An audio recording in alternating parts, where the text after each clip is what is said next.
Hi guys, welcome back to my channel. So my new semester just started and I was about to make my semester timetable and prep how my semester was going to go. But then I thought I should make a video showing how I do that. So the two things that I use when I organize my new semester is Notion and Todoist. And the reason why I use these two because Notion is quite easy to use. Now I'm not a Notion nerd. I literally just started using Notion 2 months ago. So if you're here to see some creative designs, all these intricacies and all these nice details, this is not the video. But if you're here for a simple, straightforward semester prep, then this is a channel for you because I don't know how to use Notion like that. So yeah.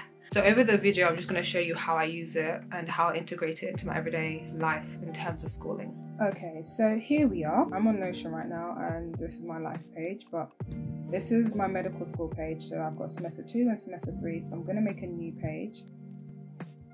And I'm going to put an icon, put a pill.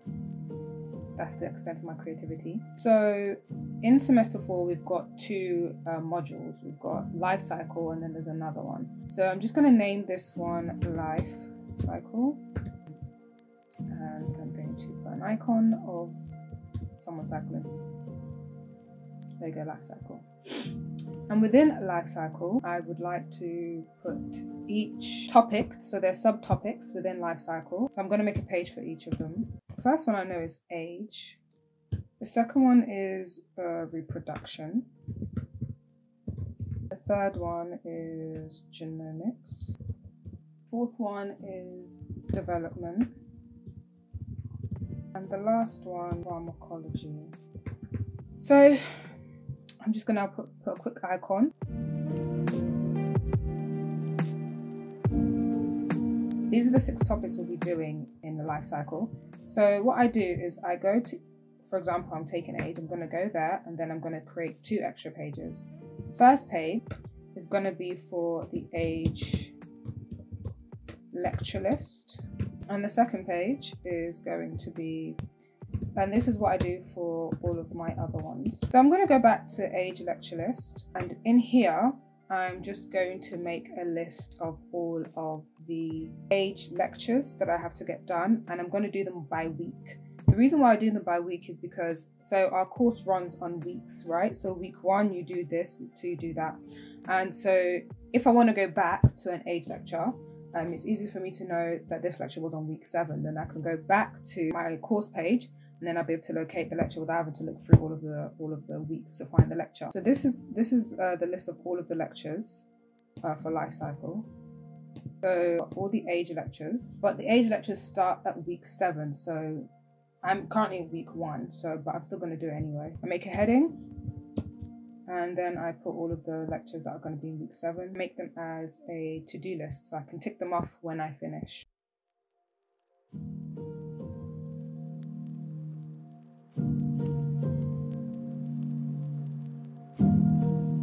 So I finished writing up all of the lectures. And then after I finish writing that, I then make another set of to-do lists where I do the lecture and I do my Notion questions.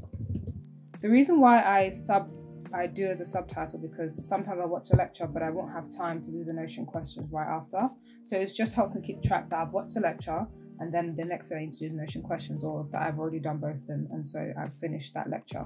So I can only tick that this lecture is finished once I've ticked that the lecture and the Notion questions are finished, and then I can say, okay, I've finished dementia. So I'm just going to do that for every single one of them. So that's pretty much what I mean by lecture list. So it just helps me keep track on the lectures that I have done and have not done, and what week I finished and what weeks I haven't finished. So now I'm going to go through to the age questions. I'm just going to embed the lecture objectives. So each lecture has a set of objectives that the lecturer wants you to know about, and it's based on these objectives that you'll be asked questions. If it's an objective, it means that you need to know it because they're probably going to ask it in an exam. So what I do is I go to my Google Drive,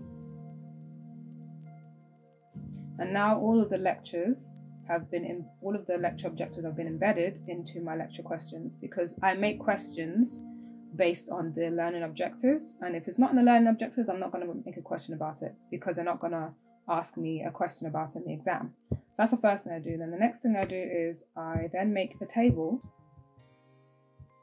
And so basically this is where I have to type in each of the lecture title.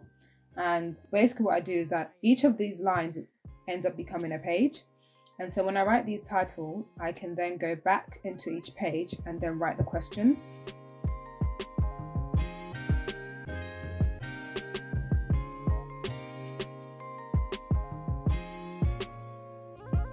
Okay, so I've basically made a page. So what I mean by make a page is that each of these will open up to be a page, and then I can then type in my questions, you know, what is aging, and then get the answer, whatever it is. Then I go to the tags and I actually select a date. So this tag that I'm selecting is a date, and the date is when I attempted it. So the first attempt. I usually put 3 attempts, but I may do more than 3 attempts, but 3 attempts is the minimum that I do for each lecture. If by the 3rd attempt I find the lecture easy, I'm not going to do it again. If not, I just make more attempts. And then I add a difficulty section. So it's the difficulty is either going to be red for very hard, yellow, or green for not so hard. So for example, say I did this question, found it difficult, I'm going to put it as red. So it means that after the first attempt, so if, for example, I may have attempted this lecture today, at the first attempt I did red, which means that next time I go over it, I have to make sure I go over this lecture first to try and see if I understand anything better. So that's how I do my studying for stuff like this, but that's neither besides the point. I've made a list of all the lectures for this particular subtopic, and then I've also embedded all of the learning objectives. So all I need to do is click that, and then I can copy all the learning objectives for that particular lecture and then write questions underneath it. So that's basically what I do for each of the topics. And then in this main life cycle, the last thing I'm going to do is just to embed a calendar, and I'm going to title it Life Cycle Calendar. And it's just basically just an overview of all of the lectures that are going to be taking place in the life cycle module. Now, my university only gives us the lectures 2 weeks in advance. So I'm currently in week 1, but I've got the lectures for week 2 and week 3. So what I'm going to do is I'm just going to put all of the lectures timings of week 2. So on Monday the 15th, I have got a CBL session.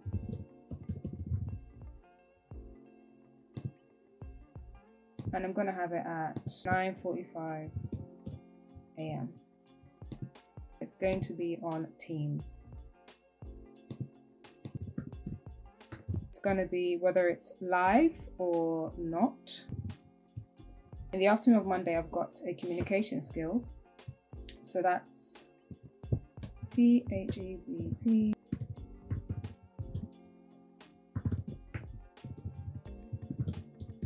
Can't spell.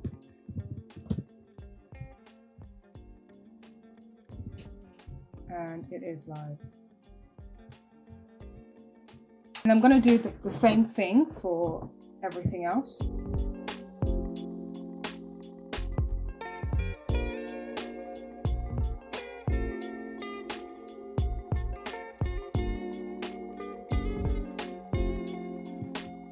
Okay, so I've finished putting all the lectures that I'm going to do this week.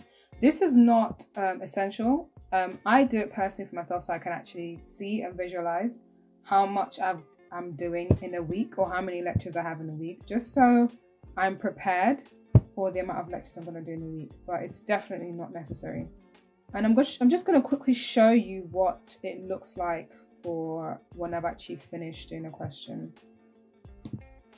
This is from the last module. So this is what it looks like here. So each of these are the objectives from the Excel PowerPoint that my university gives us.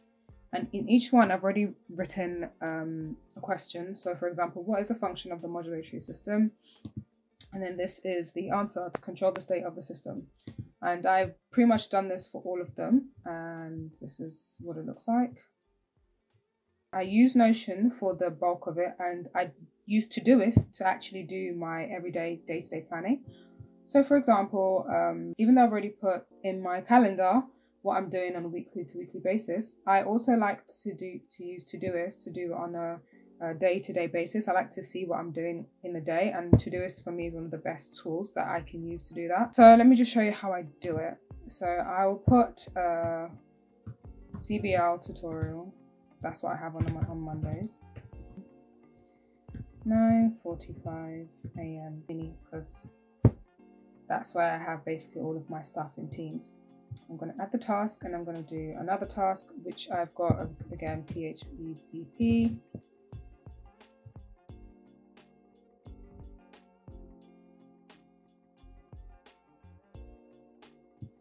So I've added all the tasks I wanted to add. Now this is quite sparse, but it will not look like this. It will look a lot more packed. It's just because I haven't finished this week yet, so I don't know exactly what I want to put in the next week. So usually I do these weekly timetables on the Sunday before, but on a day-to-day basis, it will look a little bit something like this. So I have more stuff to put in it because I actually know exactly what I need to do this week, and so I've allocated my timetable accordingly. This is what it will look like. Okay guys, so that is it. That is literally how I use Notion and Todoist in my everyday day-to-day life as a medical student. It's nothing really fancy, it's just the way I do things. There might be better ways of doing it, so you should probably look at productivity gurus out there, aka Ali Abdal. But this is just the way I use mine. And if you guys have any suggestions of maybe how I can make it better, put a comment down below and I'll try and incorporate it if I feel like it may work for me. With that being said, I just want to say keep shining, and I'll see you next time. Bye.